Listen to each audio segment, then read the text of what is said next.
can get more on those headlines on our website, channelstv.com, and of course you can get most of all those on our YouTube page. That's youtube.com/channelsweb. But let's take a look at the markets outside our shores now. We'll start with the U.S. market. Now, despite assurances from Fed Reserve Chairman Ben Bernanke that interest rates will be kept low, U.S. stocks finished last week mixed. And the Dow Jones Industrial Average was the only index that actually finished in positive territory. It rose about 0.17% to finish at 16,469.99. The Nasdaq finished the week in negative territory. It dropped about 11.16 basis points. That's 0.27% off to 4,131.91. The S&P 500 also finished marginally lower, 0.03%. Well, the profit taking continued also on the Asian bourse, and it seems that investors are also digesting comments from Fed Reserve officials, including Ben Bernanke, that interest rates will be kept low, but apparently they're not so confident with those words. And as we can see, the Nikkei 225, the Hang Seng Index, and the Shanghai Composite Index all shed weight. The heaviest being the Nikkei 225, it dropped about 2.35% to close at 15,908.88. The Shanghai Composite Index lost 1.80% to finish at 2,045.71. And in early trade today, the European market actually opened in positive territory, but at the moment, equities are trading flat, with investors cautious after Chinese and Japanese markets started the week lower. So those numbers you see on your screen were from an earlier trade. But looking at those numbers, the FTSE 100 is up 0.23% to 6,746.51. The CAC 40 is up 0.22% to 4,257.64. So as I said, trading is actually ongoing at the moment at the European markets. And let me just quickly give you a rundown, because the market's actually given up most of those gains recorded in the earlier session when the market actually opened. The FTSE at the moment is down 0.19% to 6,717.89. The CAC 40 is off 0.23% to 4,237.76. While Germany's DAX is off 0.23% as well. It's shed about 20.46 basis points in early trade to 9,414.69. Our Business Morning will return in just a moment. Join us again.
You're still watching Business Morning. Our conversation this morning is going to be on the budget.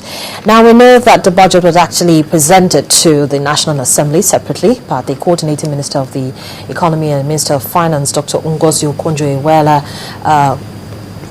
but on behalf of the president, and it was devoid of the usual speech making and a total breakdown of the budget, even though she did that after she came out from the chambers when she was speaking to journalists. But we're going to be looking at that budget now and how it's going to be like for the year, especially since it was presented late. What does this portend for the economy? I'm being joined on the program now to have this conversation by an economist of repute and a financial consultant, Dr. Boniface Chizea. Good morning, Doctor. Thank you so much for joining us. Thank you for having me.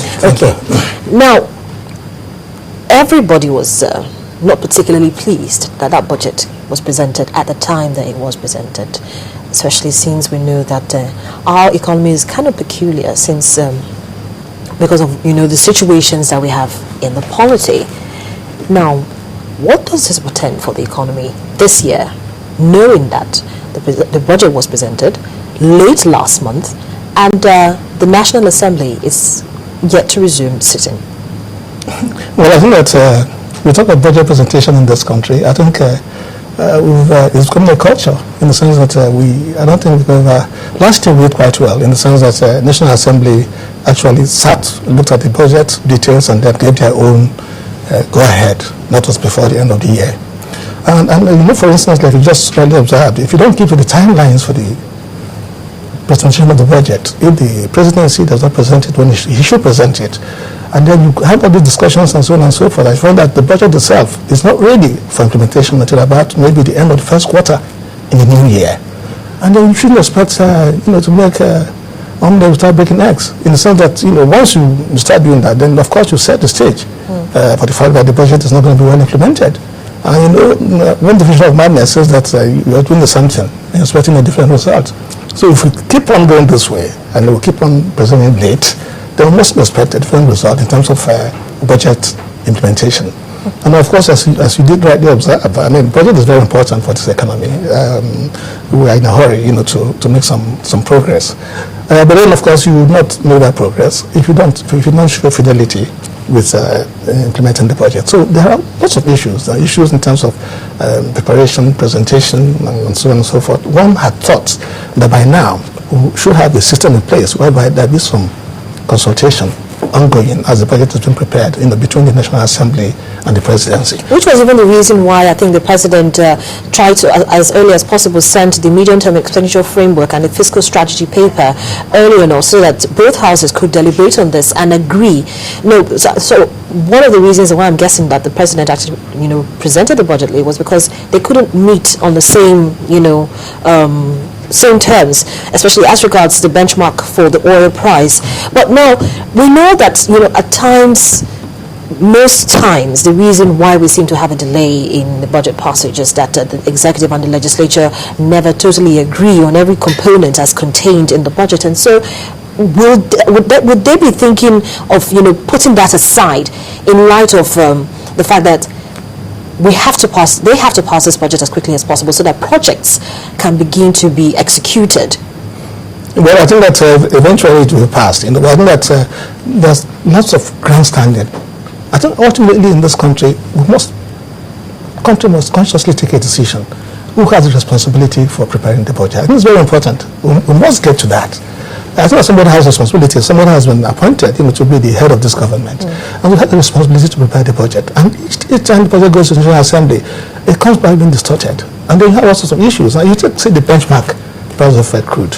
Why can't we leave it at what the executive proposed? Why can't we? Why shouldn't we do that? I think there are issues with, you have savings. The money goes to sovereign wealth, that's a separate world fund, and so on and so forth. You have issues with that, and you see that it's not being managed transparently. You should try and address that. But for us, it has spent so much time. We're going from 74 to 76 to now 77.5 and so on and so forth. And at the end of the day, we all know that it's much better to manage surplus. And so when you have a surplus, it's better than when you now, for instance, make a projection and then you find that price has not been attained. And then you prepare your budget based on a high projection. And then you're not going back having to reverse the budget. Dr. Chizea, let me just take you up on that. As we can see on our screen at the moment, the benchmark oil price is $77.05 per barrel. Now, how realistic is this? I think it is realistic in the sense that if you look at the price of oil over the past 1 year, it's been over $100 per barrel. Even now, as you speak, it's still over $100 per barrel. But you see, the thing is that what has happened in this country in the past is that the money comes, you budget, and then anything that comes in excess of that, it goes into the system. And when that money goes into the system and it's not been planned for, then that money is being misapplied. And so, like most countries, oil-producing countries in the world, this country got to what is best practice and said, look, let's put some of these monies that come in excess into a fund and make sure that this money is utilized in the best interest of this country. If you look at the component of this sovereign wealth fund, you have infrastructure, you have education, and so on and so forth. It's something that we should do. And if you think that you have issues with that, the way it's being managed, then you address it. Well, you say that for the past couple of months we've seen oil prices at least steady, slightly above $100 a barrel. But then we know that there are issues in South Sudan at the moment.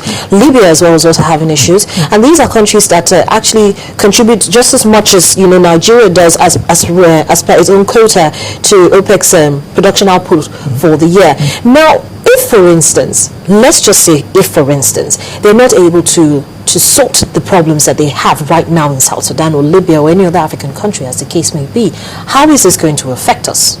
That's why I did say that in fact we should have left it at the price the executive proposed, because it's easier, because you have more comfort that way. You didn't even bring in Iran.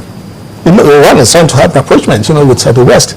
And so if that happens, and Iran is a massive producer of crude petroleum.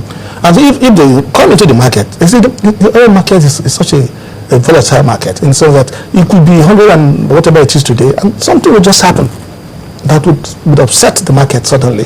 And then, of course, you find out looking at we are caught, pants down, as it were, thinking of how do we sort this, what then do we do? And that's why if they say, look, even the budget office, the National Assembly, they don't have a budget office. They should have the budget office. And so even if they're going to now begin to dispute some of these things, you should come from the basis of they have facts and figures. But this is not the case. And the point is that we don't want so much money to go into the sovereign wealth fund, because then this money, the way it's going to be spent, so we don't know, we are not in control. It's going to be the executive that's going to be in control. And if you have issues with that, then that should be addressed in the sense that make sure that you put controls in place and to make sure that money is well managed. And I think that, taking it up, last year was 79. Now we are doing a bit 77. So okay. So you are right. I think that we will go on and hope that there will be no major disruption. Okay. Now, still looking at the baseline assumptions for the budget, we have a real GDP growth rate of 6.75%, even though the IMF and some other international organizations, agencies have actually projected that the economy could grow as much as 7%. How realistic is this, at least for in the first quarter of this year, first half? Well, I think it's realistic in the sense that what they've done is you look at the trend. You look at the trend, I find that this economy has grown at about 6-7%. And so, if you're talking of one thing about this budget, really, is that it has earned its side of being realistic. They've tried as much as possible. If you look at the trend, you look at what assumptions have been made. In terms of the various key indices that were made last year in the budget 2013, and look at it this year. In fact, if there was any change, it was a change, for instance, downside, so that we didn't find too many increases. So I think that what we have there, if you talk in terms of growth of the economy, it's realistic. If I choose to have growth figures, it's in terms of how inclusive is the growth, in terms of where is it coming from. That's a question. That's the issue. Because even the Minister of Finance at a forum recently actually mentioned it, and then more and more she said that the private sector should really, collaborate with the federal government to ensure that this growth that we're projecting will happen very soon should begin to be replicated and seen, among Nigerians, on the average Nigerian on the street and the rest of it. But the private sector, at some point in time, most of the policies that are actually put forward to help guide and regulate them, sometimes it's too stiff. And so, as much as possible, with the best of intentions that they have, they can't properly execute these intentions because of what they see and the environment that they're functioning. But that's why I say that, in fact, the best way to manage an economy is to make sure that you have ongoing consultations. Now, if, for instance, you have responsibility for taking decisions, and it's very to make sure that you do some go through an interactive process whereby you get the feedback, try it out and so on and so on, and find out, because there might be certain issues there. that might not come to you, as you take this decision. So if we are going to roll out policies and programs that would affect the private sector, I think that it's best to go to organized private sector, go to these chambers of commerce and industries and so on and so forth, and get them, sample their opinion and so on and so forth. You don't necessarily have to take exactly what they say to you, but to give an indication so that if there are particular issues, you have to take that on board and make sure that you don't take decisions that are not going to be implementable. Yes. Now, looking at the budget still and some of the sectors that got allocation, we know that for most of last year, the federal government was very passionate about driving agriculture. Now, for agriculture, for the budget for this year, we have approximately 67 billion naira against 70 billion naira that was earmarked for that sector in 2013.